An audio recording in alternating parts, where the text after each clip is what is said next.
لبيك اللهم لبيك لبيك لا شريك لك لبيك إن الحمد والنعمة لك والملك لا شريك لك لبيك. بسم اللہ الرحمن الرحیم.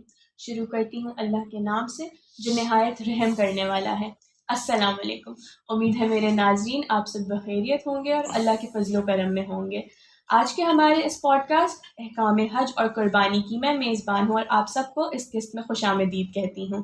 جیسے کہ ہم سب مسلمان واقف ہوں گے کہ ہر سال اسلامی مہینے ذوالحجہ کی 8 سے 12 تاریخ کو سعودی عرب کے شہر مکہ مکرمہ کی زیارت کے لیے مسلمان حاضر ہو کر وہاں جو مخصوص عبادات کو انجام دیتے ہیں، اس مجموعہ عبادات کو اسلامی اصطلاح میں حج اور انہیں انجام دی جانے والی عبادات کو مناسک حج کہتے ہیں.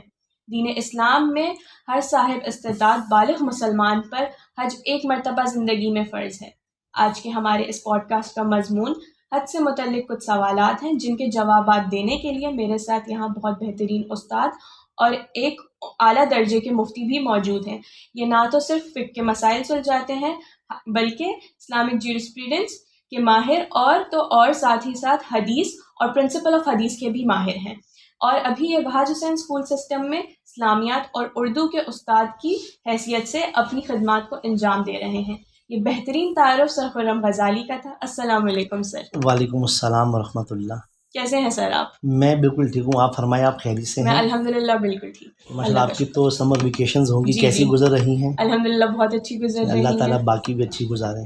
آمین. سر تو میں آپ سے اجازت چاہوں گی اب اپنے سوالات کا آغاز کرنے جی کی. بالکل. سر تو میرا آپ سے سب سے پہلا سوال یہ ہے کہ حج کے مہینے کی اہمیت کیا ہے؟ ماشاءاللہ بہت عمدہ سوال کیا آپ نے. حج کے مہینے کی اہمیت. جی. میں وہاج حسین اسکول سسٹم کے پلیٹ فارم سے تمام ناظرین اور بالخصوص اسٹوڈنٹس کو یہ پیغام دینا چاہوں گا جی. کہ جب کبھی آپ کسی کتاب کو پڑھیں، جی. کسی موضوع کا انتخاب کریں تو سب سے پہلے اس کی اہمیت کو سمجھیں. جی. جب آپ اس کی امپورٹنس کو جانتے ہیں، سمجھتے ہیں، تو پھر آپ کا اس میں انٹرسٹ کریٹ جی. ہوتا ہے، دلچسپی کریٹ ہوتی ہے اور پھر آپ اپنی منزل تک پہنچ جاتے ہیں. تو ذی الحج کی آپ نے اہمیت مجھ سے پوچھی، اس کی فضیلت پوچھی. میں مختصر سے وقت میں بیان کروں گا. جی. بہت سی آیات اور احادیث موجود ہیں جس میں ذی الحج کی اہمیت کو بیان فرمایا ہے. جی. قرآن پاک میں اللہ تعالیٰ فرماتے ہیں والفجر ولیال العشر. جی. 30ویں سپارے کی یہ صورت ہے سورہ فجر. اس میں اللہ تعالیٰ نے فجر کی قسم اٹھائی ہے، ولیال العشر، اور 10 دنوں کی قسم اٹھائی ہے. جی. مفسرین جو ہیں وہ فرماتے ہیں یہاں پر یہ جو 10 راتوں کا ذکر ہے، 10 دنوں کا ذکر ہے، یہ ذی الحج کے پہلے 10 دن ہیں. جی. اب مفسرین کو اٹھائیں، تفسیر دیکھیں تو تقریباً یعنی کہ میجورٹی آف دا مفسرین نے فرمایا کہ جو ذی الحج کے شروع کے 10 ایام ہیں اس کا ذکر قرآن میں موجود ہے اور جی. اس کی اہمیت سب سے زیادہ ہے. جی. بہت سی احادیث ہیں جس میں رسول اللہ صلی اللہ علیہ وسلم نے ذی الحج کے مہینے کی فضیلت بتائی اور پھر ذی الحج کے جو شروع کے 10 ایام ہیں یعنی پہلا عشرہ، اس کی بھی اہمیت کو بیان فرمایا. مستدرک حدیث کی بہت عظیم کتاب ہے اور امام حاکم نے اس میں ایک حدیث بیان فرمائی ہے جس کا مفہوم میں پیش کر رہا ہوں. رسول اللہ صلی اللہ علیہ وسلم نے فرمایا کہ دنیا کے تمام دنوں میں جو سب سے زیادہ اچھے دن ہیں وہ ذی الحج کے شروع کے 10 دن ہیں. تو ذی الحج کی اس سے بڑھ کر فضیلت کیا ہوگی؟ ذی الحجہ کے مہینے کی جو شروع کے 10 ایام ہیں اس کی فضیلت دنیا کے تمام دنوں سے زیادہ ہے اور ہم لوگ اس سے غفلت میں رہتے ہیں. ہمارا تصور یہ ہوتا ہے کہ بھئی جو رمضان کے ایام ہیں اسی کی اہمیت ہے، ماہ ربیع الاول کے ایام اس مہینے کی اہمیت ہے، جبکہ ایسا نہیں ہے. ان تمام ماہ و سال کی اپنی اہمیت ہے. لیکن ذی الحج کے جو آغاز کے 10 دن ہیں جو اس کی اہمیت ہے وہ بہت زیادہ ہے، ہم اس کو نظر انداز نہیں کر سکتے. دیکھیے ہم آپ کو یہ پیغام دینا چاہتے ہیں کہ آپ ابھی ذی الحج شروع نہیں، اس کا آغاز نہیں ہوا. جیسے ہی ذی الحج کا آغاز ہو تو ہم اس 10 دنوں کو ضائع مت کریں، اس میں عبادات کریں، اپنے لیے دعا کریں، والدین کے لیے دعا کریں، وطن عزیز پاکستان کے لیے دعا کریں. اور ایک حدیث میں حضور اکرم صلی اللہ علیہ وسلم نے ارشاد فرمایا کہ ذی الحجہ کے جو 10 دن ہیں، جو پہلا عشرہ ہے، اس دن کی عبادت اللہ تعالیٰ کو سب سے زیادہ محبوب ہے. اللہ تعالیٰ کو پسندیدہ ہے. اور پھر میرے آقا صلی اللہ علیہ وسلم نے فرمایا کہ اس دن میں حکم دیا ہمیں کہ ہم اس دن میں کرنا کیا ہے. تو میرے آقا نے فرمایا کہ تم اس دن میں تحلیل کرو، تکبیر کہو، تسبیح پڑھو، تحمید کہو. سر سبحان اللہ، لیکن آپ کا تسبیح اور تکبیر سے کیا مراد ہے؟ جی ماشاء اللہ، اچھا سوال کیا آپ نے. دیکھیں تحلیل کسے کہتے ہیں؟ تحلیل کا مطلب یہ ہے اللہ لا الہ الا اللہ، اس کا ورد کیا جائے، اللہ تعالیٰ کی توحید کو بیان کیا جائے. اور تکبیر سے مراد ہے اللہ اکبر، کہ آپ یعنی کہ اللہ تعالیٰ کی توصیف بیان کریں، اللہ کی ثنا بیان کریں، اللہ اکبر کی ورد کریں، اس کا وظیفہ کریں. تسبیح سے مراد سبحان اللہ سبحان اللہ، اور تحمید سے مراد الحمدللہ الحمدللہ. تو یہ وہ وظائف ہیں، یہ وہ وظیفہ ہے جو میں نے نہیں دیا، یہ وہ وظیفہ ہے جو حضور اکرم صلی اللہ علیہ وبارک وسلم نے پیش فرمایا. تو حجاج کرام تو وظائف میں مشغول رہتے ہیں. جو ان کا سلوگن ہے وہ ہے تلبیہ، لبیک اللہم لبیک. مجھے اور آپ کو کیا کرنا چاہیے؟ مجھے اور آپ کو ان ایام میں، ہم گھر میں موجود ہوں، ہم آفس میں بیٹھے ہوئے ہیں، آپ سفر کر رہے ہیں یا کر رہی ہیں، تو آپ کو ان تسبیحات کا ورد کرتے رہنا چاہیے. اللہ اکبر، اب 100 مرتبہ تسبیح پڑھ لیں اللہ اکبر کی، اب 100 مرتبہ تسبیح پڑھ لیں لا الہ الا اللہ. دیکھیں جس قدر آپ اس ذی الحجہ کے مہینے میں تحلیل، تسبیح، تکبیر، تحمید کا ورد کریں گے، اس کے اثرات آپ کی شخصیت میں آئیں گے. اللہ تعالیٰ آپ کو صحت دے گا، تندرستی دے گا، اللہ علم سے نوازے گا، اللہ تعالیٰ مشکلات کو دور فرمائے گا، گھر میں آسانی ہوگی. یعنی کہ ہر اعتبار سے اللہ تعالیٰ آپ پر اپنا فضل فرمائے گا، اپنی رحمت میں رکھے گا. تو ذی الحج کی اہمیت کیا ہے کہ ہمیں اس کے جو 10 ایام ہیں آغاز کے، اس میں سستی کا مظاہرہ نہیں کرنا چاہیے. اور کچھ احادیث میں 9 ذی الحج کے روزے کی بہت اہمیت ہے. اور اب اس کے 9 ذی الحج سے پہلے اگر آپ روزہ رکھتے ہیں تو اس کی بھی بہت اہمیت ہے، وہ مستحبات میں شامل ہیں، تو ہم اس میں روزہ بھی رکھ سکتے ہیں. ماشاء اللہ سر، شکریہ سر. اب اس کے ساتھ ساتھ میرے آپ سے یہ سوال ہے کہ حج کے لغوی معنی کیا ہے اور اس کی اصطلاحی تعریف کیا بنی؟ ٹھیک ہے، حج کے لغوی اور اصطلاحی معنی. جی میں تمام ناظرین کو یہ عرض کرنا چاہوں گا، تمام اسٹوڈنٹس کو، وہ کسی بھی لیول پر ریسرچ ورک کر رہے ہیں یا اپنی اسٹڈیز میں بیزی ہیں، وہ میٹرک سسٹم ہو، وہ او لیولز ہے، کالج ہے، اے لیولز ہے، یونیورسٹی ہے، یہ بات جو میں بیان کرنے جا رہا ہوں اس کو نا اپنے پلو سے باندھ لیں. بہت امپورٹنٹ چیز ہے یہ. اب جب کبھی کسی بھی سبجیکٹ کو پڑھتے ہیں، کسی بھی ٹاپک کا انتخاب کرتے ہیں، آپ فزکس پڑھنے جا رہے ہیں، آپ ان آرگینک کیمسٹری کو پڑھنے جا رہے ہیں، آپ زولوجی پڑھنے جا رہے ہیں، آپ باٹنی پڑھنے جا رہے ہیں، آپ لا کو پڑھنے جا رہے ہیں، آپ ایجوکیشن کی طرف جا رہے ہیں، تو کسی بھی سبجیکٹ کا انتخاب کریں. اس سبجیکٹ میں جتنے ٹاپکس کا آغاز ہوتا ہے جب اس کو پڑھتے ہیں تو اس کی جو بیسک ٹرمینالوجیز ہیں اس کو ضرور پڑھنا چاہیے. اس کو آپ اس کا لٹرل میننگ سمجھیں، اس کا کمپریہنسو میننگ سمجھیں، کیونکہ لٹرل اور کمپریہنسو میننگ سمجھنے سے ہمیں اس ٹاپک کی ڈیپتھ سمجھ میں آتی ہے کہ ٹاپک کہاں تک چلے گا، اس کی امپورٹنس کیا ہے. تو آپ نے ہم سے پوچھا ذی الحجہ، اس کے لغوی معنی کیا ہے، اصطلاحی معنی کیا ہے. ذی الحجہ عربی زبان کا لفظ ہے، اس کو ذی الحجہ بھی پروناؤنس کیا جاتا ہے اور ذو الحجہ بھی پروناؤنس کیا جاتا ہے. یہ دونوں انداز آپ اس کی ادائیگی کر سکتی ہیں. ذی الحجہ، ذو الحجہ، اس کا مطلب ہے حج کا مہینہ. یہ تو اس کا مطلب ہو گیا، میننگ ہو گیا حج کا مہینہ. اچھا جی، اور حج کا میننگ کیا ہے؟ حج کا میننگ ہے الارادۃ، النیۃ، الزیارۃ. حج کا مطلب کیا ہے؟ زیارت کا ارادہ کرنا. اب کس چیز کی زیارت کا ارادہ کرنا؟ اصطلاحی تعریف یہ ہے کہ مخصوص ایام میں، مخصوص مہینے میں، یعنی ذی الحج کے مہینے میں، اسپیسیفک ڈیز میں شریعت کے مطابق جو احکامات ہیں اس کو ذہن میں رکھتے ہوئے بیت اللہ کی زیارت کا ارادہ کرنا، اللہ تعالیٰ کے گھر کی زیارت کا ارادہ کرنا، اس کو حج کہتے ہیں. یہ اس کے لغوی اور اصطلاحی مختصر معنی ہے. ماشاء اللہ سر. سر اب میرا آپ سے اگلا سوال یہ ہے کہ حج کون سی عمر میں فرض ہو جاتا ہے، اور اگر حج بیوی پر فرض ہے تو شوہر پر بھی فرض ہوگا؟ اچھا سوال کیا آپ نے. دیکھیں حج کس پر فرض ہے اور کب فرض ہوتا ہے، کس عمر میں؟ حج ہر بالغ مسلمان، عاقل، آزاد مسلمان پہ فرض ہے. سر تو آپ کی عاقل سے کیا مراد ہے؟ عاقل سے مراد یہ ہے کہ وہ مجنون نہ ہو، پاگل نہ ہو. ٹھیک ہے. اچھا مجنون وہ ہے جس کو اپنے بارے میں ہی نہیں معلوم، جو رائٹ اور رانگ میں فرق بھی نہیں کر سکتا. جو یعنی کہ مجنون جو ہوتا ہے وہ پیدائشی بھی ہو سکتا ہے، کسی حادثے کے سبب بھی ہو سکتا ہے. اللہ تعالیٰ محفوظ رکھے اس بیماری سے ہمیں. تو یعنی کہ مجنون پہ حج فرض نہیں ہے، عاقل بالغ آزاد مسلمان پہ حج فرض ہے. جیسے ہی میچورٹی کی ایج آ جائے تو مسلمان پہ حج فرض ہو جاتا ہے. اور سب سے اہم چیز اس کے اندر، حج عاقل بالغ آزاد مسلمان پہ فرض ہے، لیکن ساتھ ہی ساتھ یہ کنڈیشن بہت ضروری ہے کہ وہ صاحب استطاعت جس کے پاس اتنی اماؤنٹ ہو، اتنا کیپٹل ہو، اتنے پیسے ہوں کہ وہ حج کی ادائیگی کے لیے جائے، پیچھے اپنے اہل خانہ کے لیے اتنا نفقہ چھوڑ جائے یا اتنی اماؤنٹ چھوڑ کے چلا جائے، اس کے اہل خانہ اپنی زندگی کا گزر بسر اچھے طریقے سے کر لیں. جب وہ لوٹے تو کسی قسم کی مالی پریشانی گھر والوں کو نہ ہو، یعنی کہ زیادہ راہ اس کے پاس اپنا بھی ہو لیکن اہل خانہ کے لیے اتنا نفقہ چھوڑ جائے کہ وہ اپنی زندگی کا گزر بسر کر سکیں. تو ایسے شخص پہ حج فرض ہوتا ہے، وہ مرد ہو یا عورت.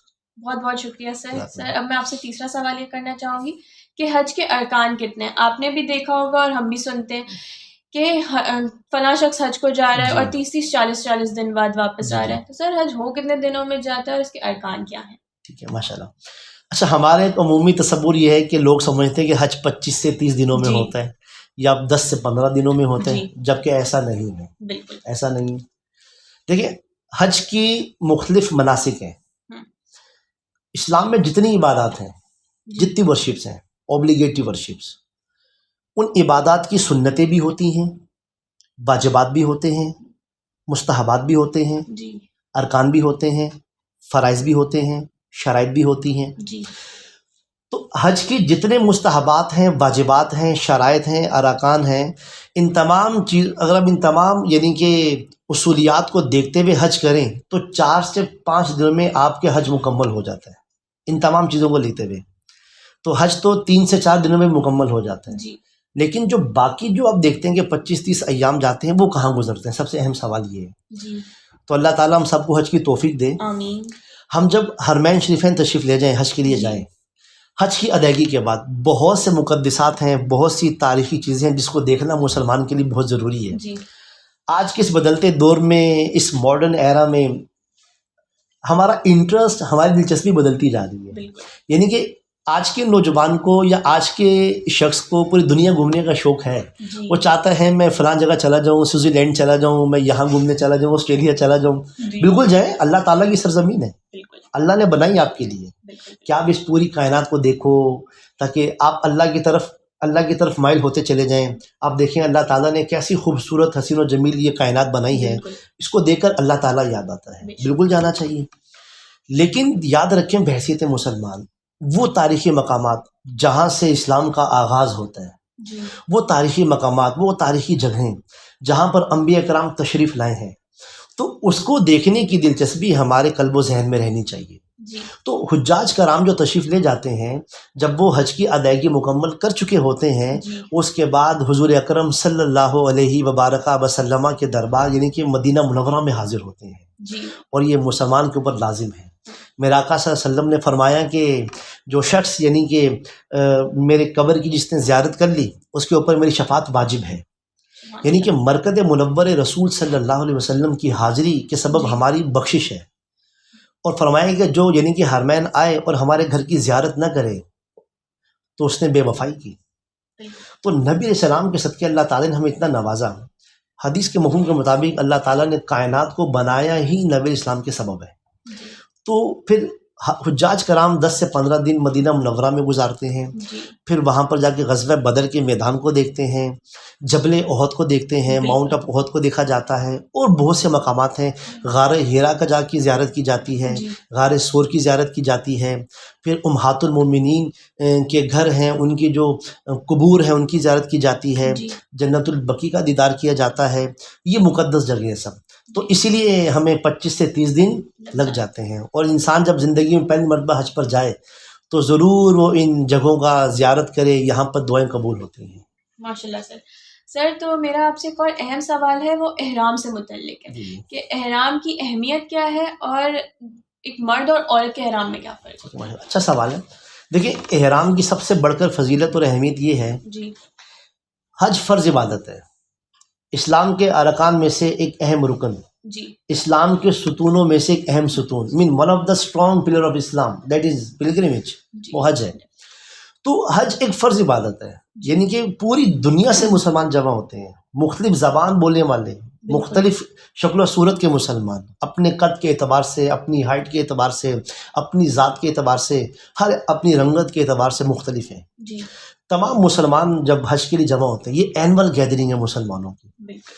تو اس فرض عبادت میں جس یونیفارم کا انتخاب کیا گیا ہے، جس لباس کی سلیکشن کی گئی ہے، وہ ہے احرام.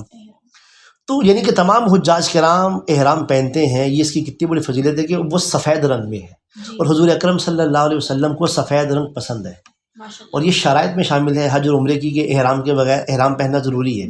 اور سفید لباس تو نبی اسلام کا پسندیدہ رنگ ہے. پھر احرام جب آپ پہن لیتے ہیں تو احرام کی اپنی شرائط ہے، میں مختصر سی بیان کروں گا. احرام کی شرائط یہ ہے کہ آپ احرام پہن کر خوشبو نہیں لگا سکتے، آپ احرام پہن کر بال نہیں کاٹ سکتے، احرام پہن کر آپ ناخن نہیں کاٹ سکتے. شارٹلی جب آپ احرام کا استعمال کرتے ہیں، اب آپ باؤنڈ ہو جاتے ہیں، مشقت میں آ جاتے ہیں، اس مشقت کا فائدہ ہے، اس کا ثواب ہے. تو آپ یعنی کہ شارٹلی یہ کہ آپ احرام پہن لیا آپ نے، اب کاسمیٹکس آپ یوز نہیں کر سکتے. شارٹلی یہ کہ فیئر اینڈ لولی کا استعمال اب نہیں ہو سکتا، اور پتہ نہیں کیا کچھ آ چکے ہیں. جی بالکل. جزاک اللہ سر. سر اب میرا آپ سے ایک اور اہم سوال ہے، اور وہ حجر اسود سے متعلق ہے. اس پتھر آیا کہاں سے، اس کی تاریخ کیا ہے، اور اس کی اہمیت کیا ہے؟ حجر اسود. اچھا، حجر عربی میں پتھر کو کہتے ہیں، اسود کہتے ہیں بلیک کو. جی. آپ دیکھیے اس کا نام ہے حجر اسود. جی. جبکہ یہ حجر ابیض تھا. ابیض کہتے ہیں سفید کو، لیکن میں اور آپ سنتے ہیں حجر اسود. جی. تو اس کی تو تاریخ بہت ہسٹوریکل ہوگی. بالکل. حجر اسود بہت سی ہمارے پاس روایات موجود ہیں، میں اس کا خلاصہ پیش کروں گا جسٹ ان سمرائز فارم میں جا کر. اس کی سمری یہ ہے کہ جب حضرت آدم علیہ السلام ہمارے جد اعلیٰ، دا فرسٹ پروفٹ، آپ جب اس دنیا میں تشریف لائے تو پتھر آپ کے ساتھ جنت سے آیا تھا. دیکھیں، ہر پتھر کی اہمیت نہیں ہے. آپ کے گھروں میں پتھر ہیں، گلی محلے میں پتھر گرے ہوئے دیکھتے ان کی اہمیت نہیں ہے، لیکن حجر اسود اس پتھر کی اہمیت ہے، کیونکہ یہ جنتی پتھر ہے. تو یہ پتھر جنت سے لایا گیا، اس کی فضیلت بھی زیادہ ہے. تو حضرت آدم علیہ السلام جب تشریف لائے اس دنیا میں تو آپ اس پتھر کو ساتھ لے کر آئے تھے. حضرت ابراہیم علیہ السلام نے اس پتھر کو خانہ کعبہ کی دیوار میں فکس کیا تھا. ٹھیک ہے.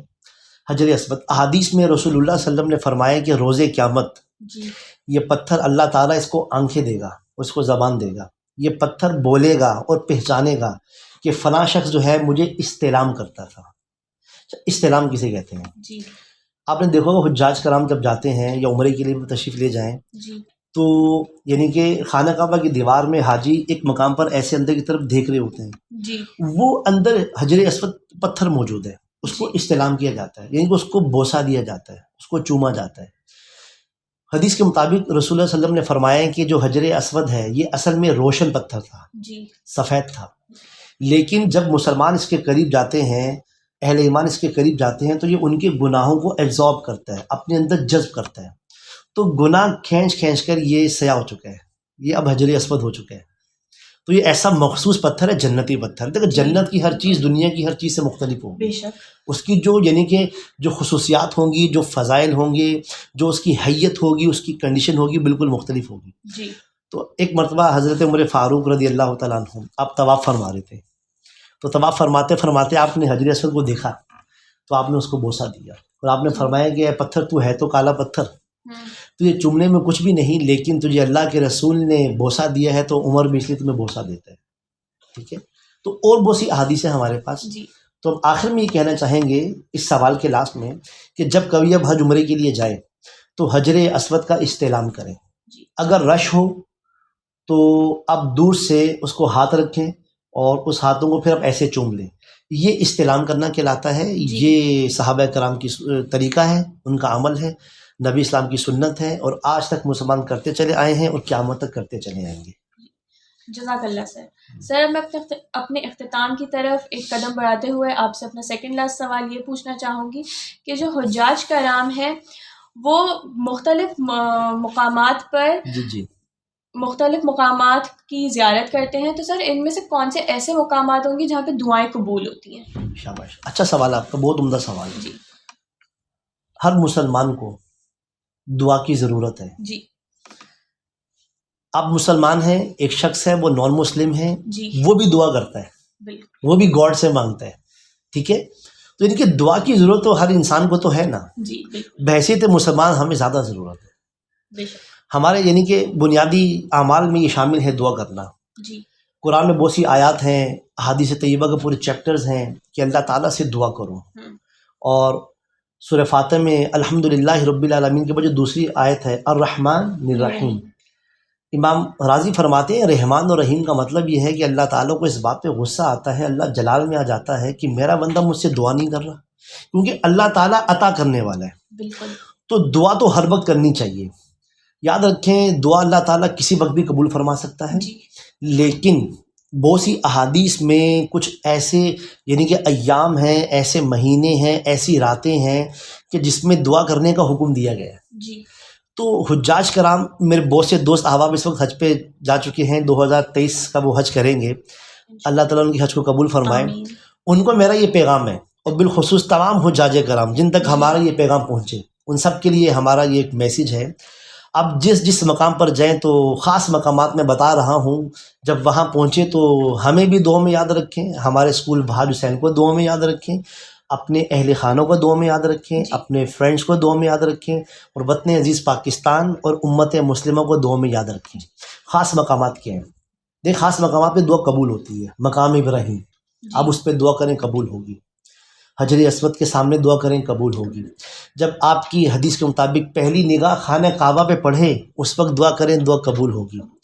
اور پھر آپ مزدلفہ میں موجود ہوں، دعا کریں، دعا قبول ہوگی. اور سب سے بڑھ کر عرفات کا دن، جی یعنی کہ اس دن کی بہت اہمیت و فضیلت ہے. ایک دوسرے پوڈ کاسٹ میں ہم اس کی اہمیت پہ گفتگو کریں گے.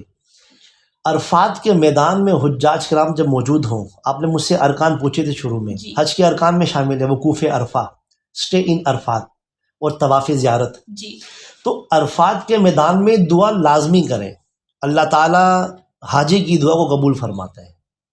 اور جب آپ پھر رمی جمرات سے واپس لوٹے مینا میں، تب بھی دعا کریں، دعا قبول ہوتی ہے. جی تو مختلف اور مقامات بھی ہیں جس پر دعا قبول ہوتی ہے. یہ وہ خاص ہیں جہاں پر دعا ضرور کرنی چاہیے. حتیم کعبہ پہ جگہ مل جائے تو وہاں دعا کریں، قبول ہو جاتی ہے. مزاب رحمت کے سامنے دعا کریں، وہ قبول ہو جاتی ہے. اللہ تعالیٰ ہمیں بھی یہاں سے حاجیوں کے لیے دعا کرنے کی توفیق عطا فرمائے. جزاک اللہ سر. سر اب اپنے اختتام کی طرف پوری طریقے سے آتے ہوئے آپ سے اپنا آخری سوال کرنا چاہوں گی کہ حج کا فلسفہ کیا ہے؟ What is the philosophy of pilgrimage in Islam? Philosophy of pilgrimage in Islam, بہت سے پوائنٹس ہیں ہمارے پاس، وقت مختصر ہے. بالکل. حج کا فلسفہ تو اتنا واسٹ ہے، اس پہ گفتگو کریں تو ہمیں گھنٹوں چاہیے. Philosophy of Hajj, the very first thing, the fundamental belief of the Muslim, that is توحید. حج کی فلاسفی میں پہلا فلسفہ جو ہے نا، حج کی عبادت جو ہمیں فلسفہ دیتی ہے، اس کا جو پہلا فلسفہ ہے وہ کیا ہے؟ توحید. اچھا، توحید کا تصور پتہ نہیں ہمیں سمجھ میں کیوں نہیں آتا. میں بہت واضح بات کہہ رہا ہوں. میں یہ ہم سمجھتے ہیں کہ God is one, Almighty Allah is one, صرف یہی توحید ہے. ایسا نہیں ہے. یہ تو ہم بس ایک سٹیٹمنٹ دیتے ہیں، اللہ تعالیٰ ایک ہے. اس کے اندر پریکٹیکل ڈیمونسٹریشنز ہونی چاہیے. مین شوڈ بی پریکٹیکل. ٹھیک ہے جی. وہ کیا ہے؟ توحید کا ایک مطلب یہ ہے، ایک کنسیپٹ توحید کا یہ ہے کہ آپ اللہ تعالیٰ کو جب ایک مانتے ہیں، آپ مشکل وقت میں ہوں، خوشی میں ہوں، ہر حالت میں آپ کا اللہ پر توکل ہونا چاہیے. بالکل. ہمارا توکل پیسے کے اوپر ہے، ہمارا اعتقاد تعلقات کے اوپر ہے.